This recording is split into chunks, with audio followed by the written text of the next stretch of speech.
Battle, a few seconds are enough to settle the argument between you and that guy on the other side. Now, the sandbag rest position is just like the prone position, except that a sandbag is used to support the left forearm, wrist, and hand. The pupil takes the correct prone position and aims at his target. The coach then manipulates the sandbag until it is slightly higher than the back of the pupil's left hand. The coach punches the sandbag with his hand until he gets a perfect fit. This is the coach's job. The pupil can't do it for himself. Next, he faces the pupil, straddles the rifle barrel, and slides the narrow side of the sandbag against the left forearm so that it supports the forearm, the wrist, and the back of the hand. Only the back of the hand rests on the top of the sandbag. It's a common error for beginners to rest the rifle on the sandbag, but it won't work. The sandbag supports the forearm, wrist, and hand. Now Sergeant Higgins is going to show you the sitting position, which is a good one in high grass, brush, or on sloping ground. For the sitting position, you'll usually have to make your sling 2 holes shorter than for the prone position. Your body faces half right from the target. As you sit, spread your feet apart.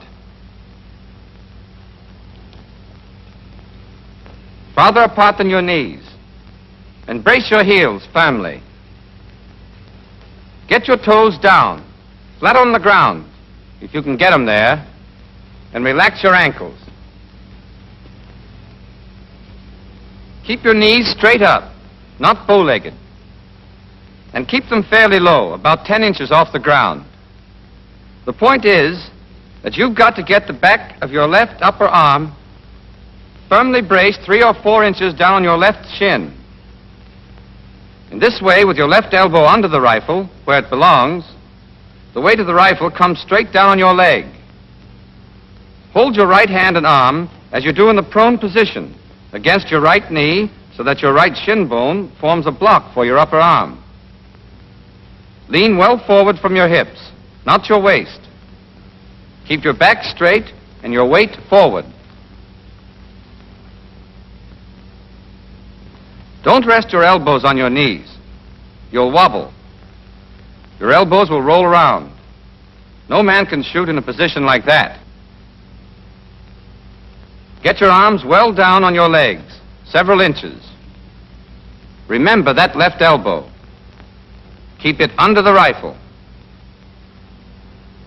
Now you've got a solid, steady position, and you won't be knocked off balance by the recoil.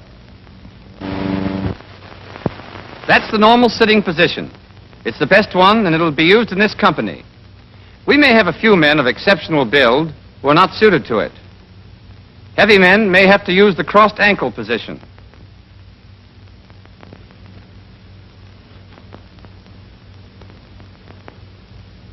And men with exceptionally long legs may have to take the crossed leg position.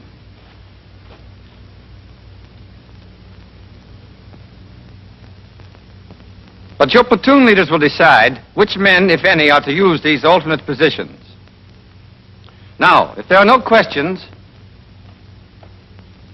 we'll go on to the kneeling position.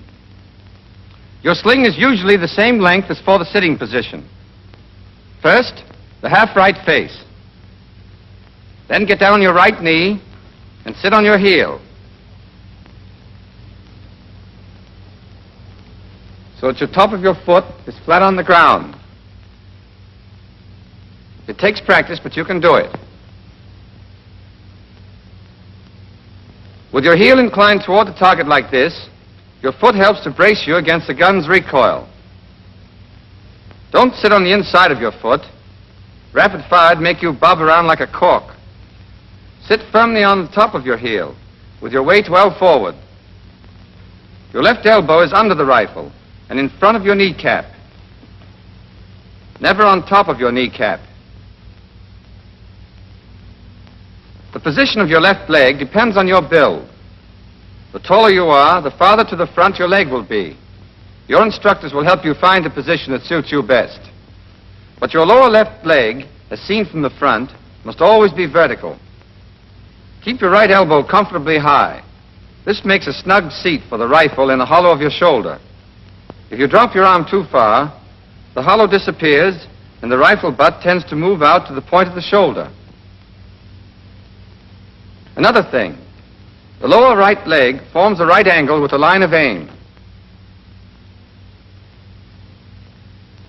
At first you'll find the kneeling position unsteady, but don't worry about it. It will never be as steady as the prone or the sitting position, but practice will strengthen your muscles and increase your steadiness. This brings us to the standing or offhand position and the hasty sling, which is rarely used except in this position. Let's start with the sling. First, loosen the lower loop. Twist the sling a half turn to the left. Hold the rifle with your left hand just back of the upper sling swivel, and your right hand at the small of the stock, with the thumb well over on the left side. Then swing the rifle so that the sling falls high on your upper arm. Let go of the rifle with your left hand, pass it under and over the sling, and re-grasp the rifle near the upper sling swivel. The sling now lies smoothly along the arm and hand. It holds the left upper arm and stretches tightly across the chest. That's where you get support, and you need all you can get in a standing position. Adjust your sling for a tight fit. Your instructors will help you. When you get it right, mark it. All right, Sergeant, let's see that again. Here's how to take the standing position. Face right until you're almost at a right angle to the line of aim. Place your feet about 1.5 feet apart. Keep your body erect and well balanced. As you raise your rifle to firing position, fit the butt into the hollow of your shoulder, but higher than in the other position. High enough so that part of it can be seen above your shoulder from the rear.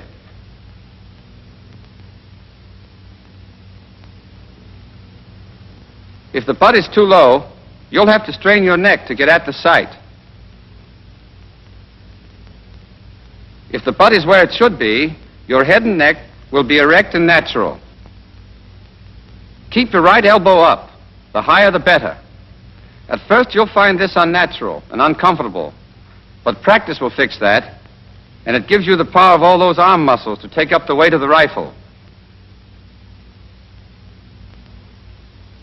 Here's an exercise that'll loosen up the shoulder joint. When you've done it enough, you'll be able to hold the rifle up with your right hand alone. The main job of the left hand is to steady the rifle, not to support it.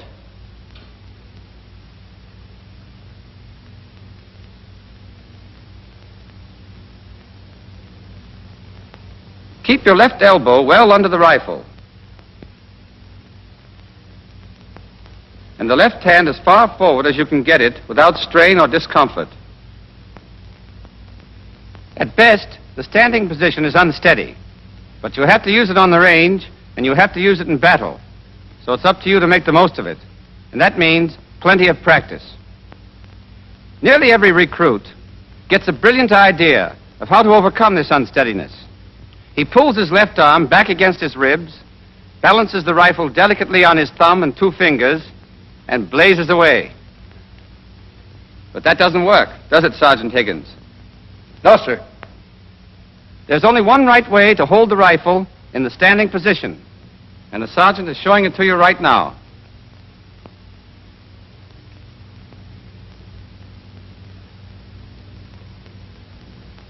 Thank you, Sergeant Higgins. Now you know the positions. I've given them to you one after another to let you compare them, see where they're different and where they're the same. All except the standing position have these points in common. Always hold the rifle at the small of the stock with your right thumb on top of or across the stock, but never along the side. Always keep your left hand against the upper sling swivel, with the rifle in the crotch formed by the thumb and the first finger. wrists straight, fingers relaxed. Always have your left elbow under your rifle, and always squeeze the trigger with whatever part of your forefinger between the tip and the second joint feels firmest and most comfortable. Always press your cheek firmly against the stock, and hold the butt of the gun in the hollow of the shoulder. In the standing position only, your left hand need not be against the upper sling swivel. Put it as far forward as you can comfortably. And your left elbow doesn't have to be directly under the rifle. Make these habits automatic, and they'll save you time and help you get a well-aimed shot off in a hurry. In these position exercises, of course, you don't squeeze the trigger. That comes later. But as soon as you're in any of the firing positions, you must hold your breath and aim. You do this in dry shooting, and you do it in actual firing. We'll show you the right way to hold your breath and still be comfortable. Take an ordinary breath, then let a little out. Then hold the rest of that breath while you aim and fire. To keep the air in your lungs during aiming, close your throat by swallowing. But don't hold your breath too long. If you do, your muscles will get tense, and your eyes will blur, and you'll get wobbly. When this happens, relax for a moment and start over again. But don't think you can practically hold your breath. You either hold it or you don't. And while you're aiming and squeezing the trigger, you've got to hold your breath. Whenever you practice any of these position exercises, always check your position carefully. Close your eyes and then open them and see if you're on the center of the target. You must always have a target. Then hold your breath and aim. When you're coach, check your pupil carefully for all these points. Helps them. And it helps you, too. You learn from your pupil's mistakes. You know, it's a soldier's skill that brings him through a battle alive. And the degree of skill you attain as a soldier depends entirely on you.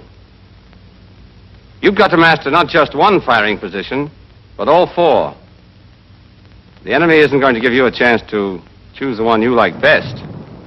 You may be standing in a foxhole with your elbows on the parapet, or behind a tree, or a wall, kneeling in a shellfish, or heavy undergrowth, sitting in a sniper's post, or in a field, or you may be prone in a ditch, or out in the open. That's why we teach you the four firing positions and drill you in them until they become second nature, to get you ready for the tough spots. There'll be plenty of tough spots. And when you get into one, your whole job will be to get your shots off fast and hit what you're shooting at. So work on the firing positions now while you can. Later on, you'll be mighty glad you did, because you'll get your enemy before he gets you.